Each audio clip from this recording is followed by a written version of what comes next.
The WWE Smackdown tapings for next week have been revealed. It is the Thanksgiving holiday, but there's nothing to be thankful for when watching WWE. Certainly nothing to celebrate either. This is the spoilers for Smackdown, but I'll give you a spoiler right now. This show is going to absolutely suck. Welcome back, guys, to the channel. It's Fog Wrestling. We just got done reviewing SmackDown for the 21st of November. Now we're here to break down the spoilers for the 28th of November. It's a hard life. So double dose of SmackDown, special holiday edition taped. Thanksgiving, that almost tells me we could get... just sum up everything I say. I know, but I'm alluding to the fact that we could be looking at another record low rating here. Well... No, honestly, right? I do actually think we could be looking at under $1 million. Oh yeah, maybe the second lowest, but see, at the end of the day, folks, right? I'm sick of talking about the ratings because it doesn't matter. They've done shows recently that's like 1.5 or no 1.15. Then they've done like the 929. They're all shite. I mean, the difference of a couple of 100,000 views ain't cutting the mustard. Yeah, let's not pretend that here. 937,000 is disgraceful, but 1.1 million, we're back. We're in the money, man, you know. Both are absolutely diabolical. But fuck Triple H, you know, McMahon used to make these bastards work for their money.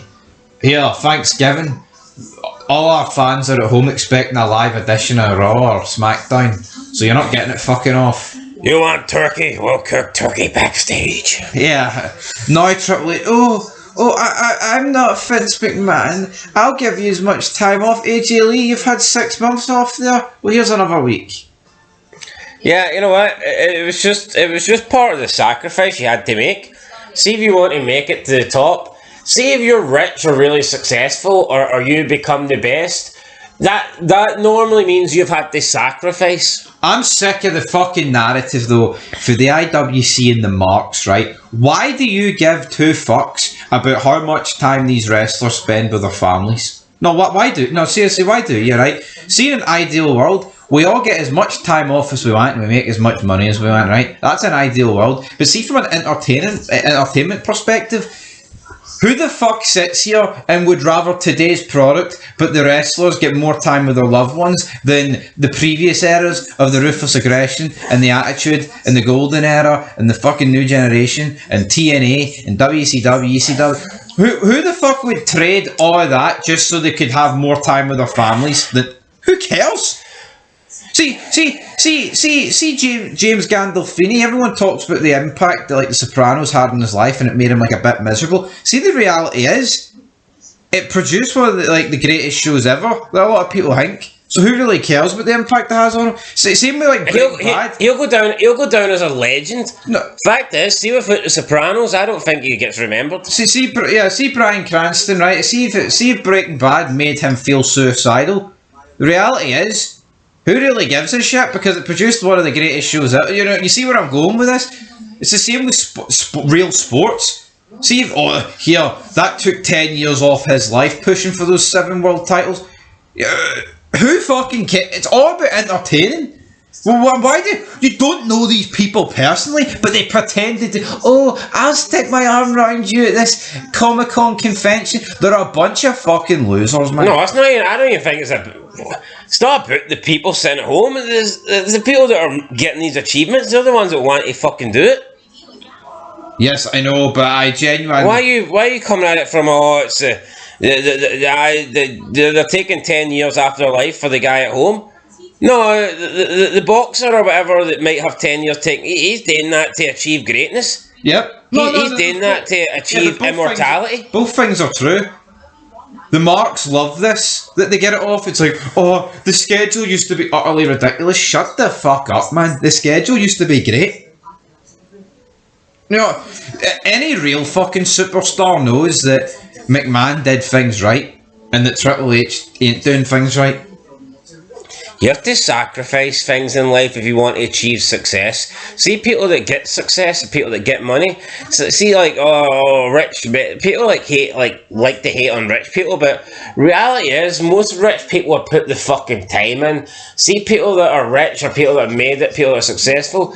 They've maybe been willing to spend an extra 3-4 hours staying behind at the office, putting extra work in, whereas see that person that's went home and I'm clocking out at 5, I've got to go home and put the dinner on and do this and do that.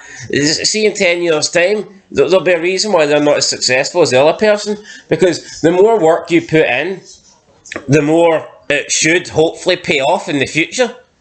And that's fucking life. That's another reason though why like stars of the past were actual stars. They put the work in. See Rocky Balboa, he fucking went to Russia and he left his wife and kid behind and he trained. See if he sat in the house, I'm just going to I'll do a few hours with Polly down in the basement, but I'm going to spend time sitting watching movies with my kid. Drago would have killed him quicker than he did Apollo. That's a fucking fact. But Rocky was like, no, I need to train, I need to sacrifice, I need to go through hell so that I'm ready for Ivan Drago. And that's what he did. And if you want to make it to the top, you need to go through hell. Like, see Austin, and relationship broke down with his wife and doesn't really have the greatest connection with his kids. But what he does have is he's got the right to say that he is the biggest, if not one of the biggest stars in wrestling fucking history. That's my point, though, right? Why, as fans of the product, should I care about Stone Cold Steve Austin's relationship with his own family instead of what he actually done as a performer? I shouldn't.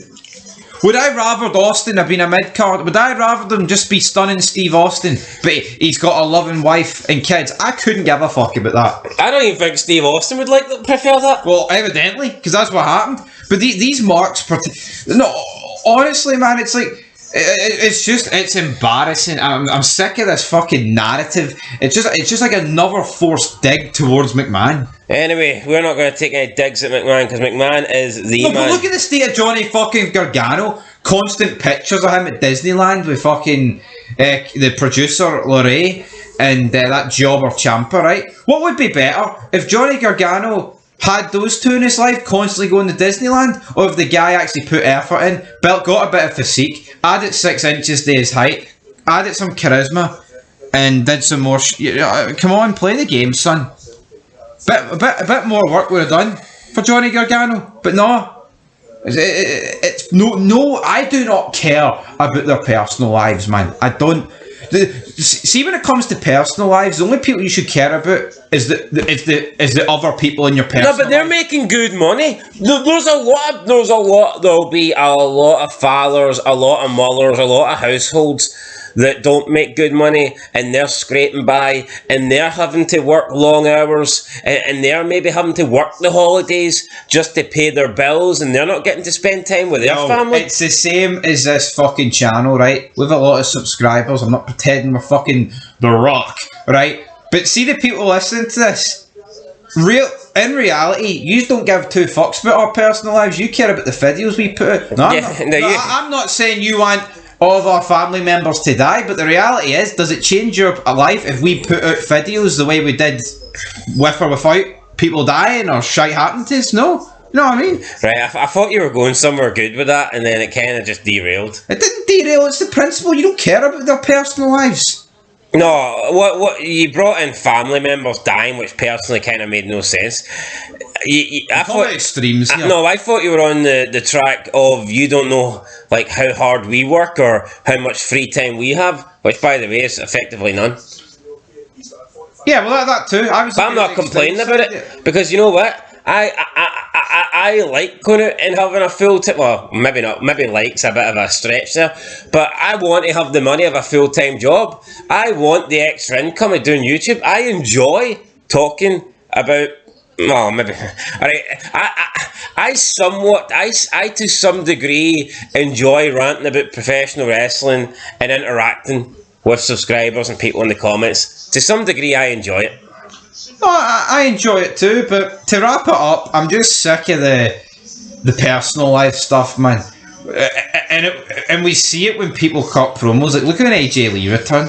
I've been on a mental health journey. Fuck you, stupid, skinny, old bitch. Let's move on.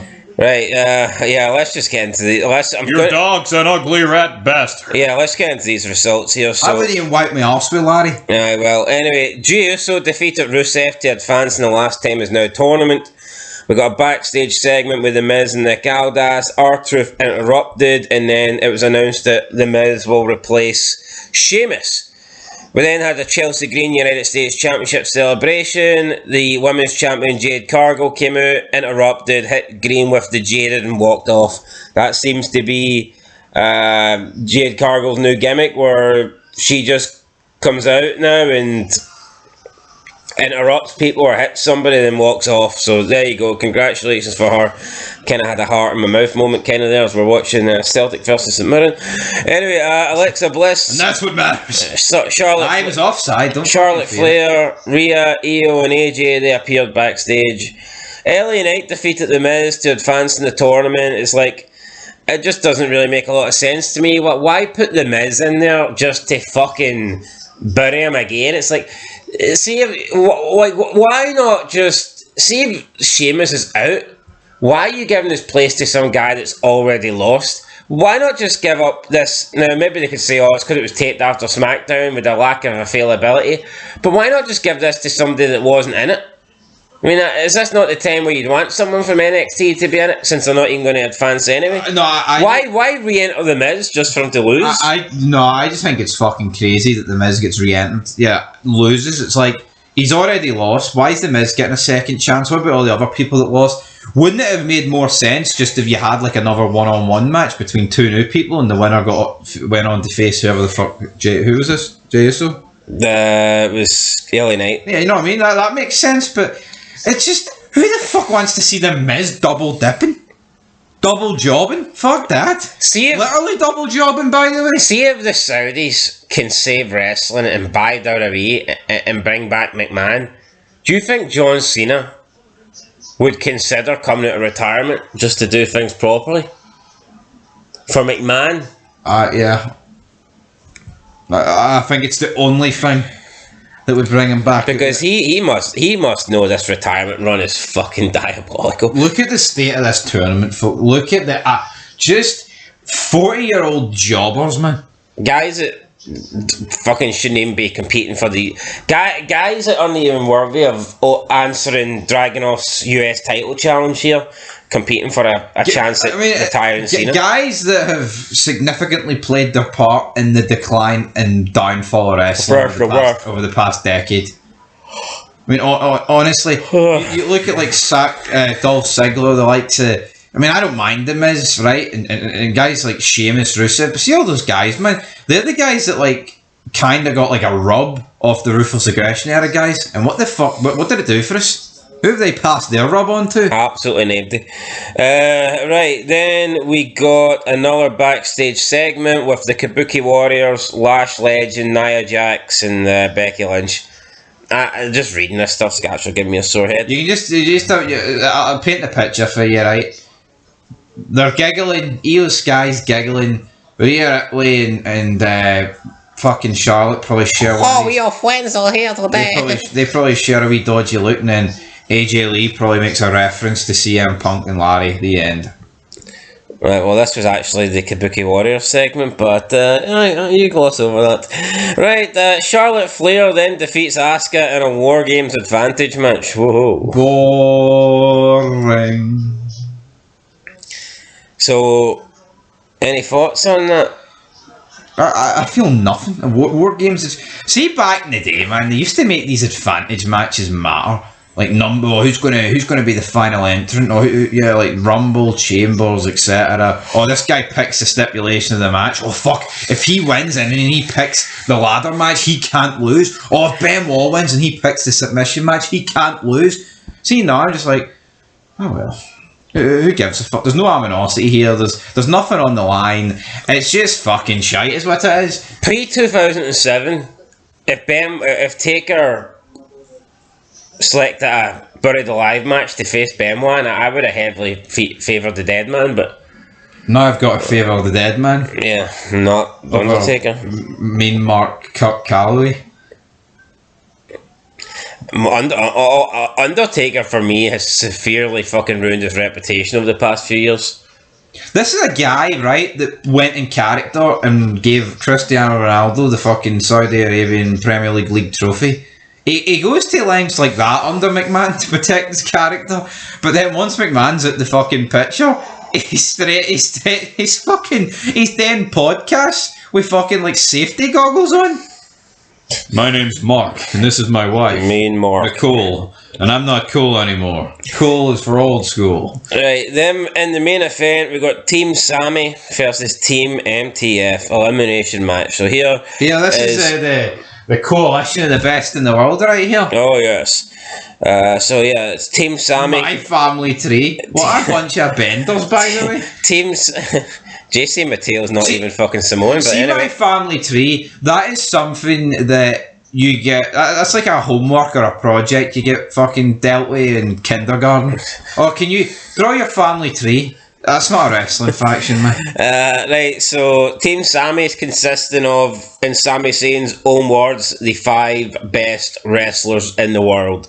Also, there was no Eli Dragunov match this week. But anyway, Team Sammy. Sabin eliminates JC Mateo. Tama Tonga then eliminated Nakamura. That big Nakamura legend guy that's supposedly great. Rey Fenix defeated Tonga Loa. Tala Tonga defeated and eliminated Alex Shelley and Sabin, apparently at the same time. Don't know how he can do that when one's legal. Yeah, so somebody, I don't quite know what happened there. Then Tama Tonga defeated Rey Fenix. So at this point it's 3-on-1. Sami Zayn then eliminated Tama Tonga. Tala Tonga was eliminated by nobody, so I'm going to assume he was counted out or DQ'd here because he wasn't eliminated by Sami Zayn according to the spoilers.